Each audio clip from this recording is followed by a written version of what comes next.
بسم اللہ الرحمن الرحیم۔ نکاح کیا ہے؟ نکاح میں کیا شرائط ہیں؟ یہ وہ باتیں ہیں کہ جن پر کچھ نہ کچھ گفتگو ہو گئی۔ نکاح کے ضمن میں دو تصورات عام طور پر بیان کیے جاتے ہیں، ایک نکاح مسیار اور دوسرا متع۔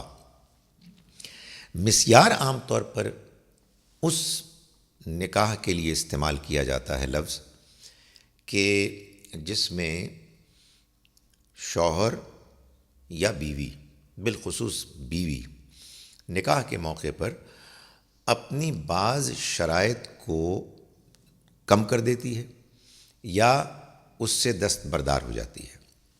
مثال کے طور پر ہم نے ابھی یہ دیکھا کہ نکاح کے موقع پر شوہر کو اس بات کا اعلان کرنا چاہیے کہ وہ مہر کی رقم دے رہا ہے اور اس کی طرف سے یہی سلسلہ جاری رہے گا۔ وہ ہے کہ جو خاندان کے اس گھر کے معاشی ذمہ داریوں کا کفیل ہوگا۔ لیکن کوئی خاتون کسی موقع پر مصلحتاً یہ کر سکتی ہیں کہ وہ یہ کہیں کہ میں چونکہ خود کماتی ہوں، اس وجہ سے میں اس شرط کو لازم نہیں کرتی۔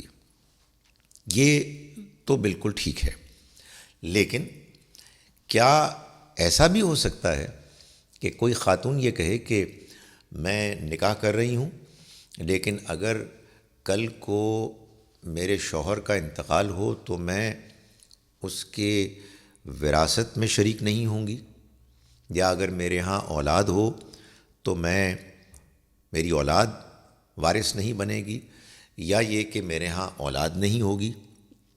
یہ شرائط دین میں جو مصلحتیں بیان ہوئی ہیں ان کے خلاف لگتی ہے۔ اس کی وجہ یہ ہے کہ آپ پہلے سے کیسے طے کر سکتے ہیں کہ ایک خاتون شوہر کے انتقال کے بعد اس کی وراثت کی حقدار ضرورت مند نہیں ہوگی؟ یہ پہلے سے فیصلہ کرنے کا تو مطلب یہ ہے کہ ہم مستقبل کے احوال سے واقف ہیں۔ یہ بات کہ اس کے ہاں اولاد نہیں ہوگی یہ سوچ سمجھ کے فیصلہ کیا جا رہا ہے، تو حقیقت واقعہ یہ ہے کہ نکاح کے بعد، شادی کے بعد اولاد کا ہونا ایک فطری امر ہے۔ اس امر کو روکنے کی کوئی ضرورت نہیں۔ آج آپ کو یہ مصلحت محسوس ہو رہی ہے کہ اولاد نہ ہو، یہ بالکل ہو سکتی ہے، لیکن کل کو وہ صورتحال بدل بھی سکتی ہے، تو اس کو شرط کے طور پر کیوں طے کیا جائے؟ بالکل اسی طرح سے یہ بات تو بالکل ہی ناجائز لگتی ہے کہ اولاد ہونے کی صورت میں اولاد کو باپ کی وراثت کا حصہ نہیں بننا یہ پہلے سے طے ہو جائے۔ یہ تو معلوم ہوتا ہے کہ صاف دین کے احکام مصلحتوں کے خلاف ہے۔ نکاح مسیار میں وہ کیا شرط ہے کہ جس کو کہ طے کیا جا رہا ہے کہ جو عام معمول کے نکاح سے مختلف ہے؟ یہ بھی امکان ہے کہ بعض شرائط ایسی ہوں کہ جو اگر طے کر دی جائیں تو ناجائز نہیں ہیں، اور بعض شرائط ایسی ہیں کہ جن کو اگر طے کیا جائے گا تو دینی لحاظ سے، دینی مصلحت کے نقطہ نظر سے وہ موزون نہیں ہیں، اس لیے کہ نکاح بہرحال نکاح ہوتا ہے جس کو کہ اس کی شرائط، اس کی حدود اور اس کی قیود کے اندر ہونا چاہیے۔ متع اس نکاح کو یا نکاح کے طرح کے ایک طریقے کو کہتے ہیں کہ جس میں پہلے سے یہ تعین ہوتا ہے کہ یہ چند دنوں، چند ہفتوں، چند مہینوں، چند سالوں کے لیے ہو رہا ہے۔ یہ شرط بھی ایک غیر ضروری اور ناقابل قبول شرط ہے۔ یہ تو بالکل ٹھیک ہے کہ بعض اوقات بعض حالات میں اس کا امکان ہے کہ یہ محسوس ہو کہ یہ نکاح کیا جا رہا ہے، اور اس کا امکان ہے کہ کچھ عرصے کے بعد یہ نکاح آگے نہ بڑھ سکے۔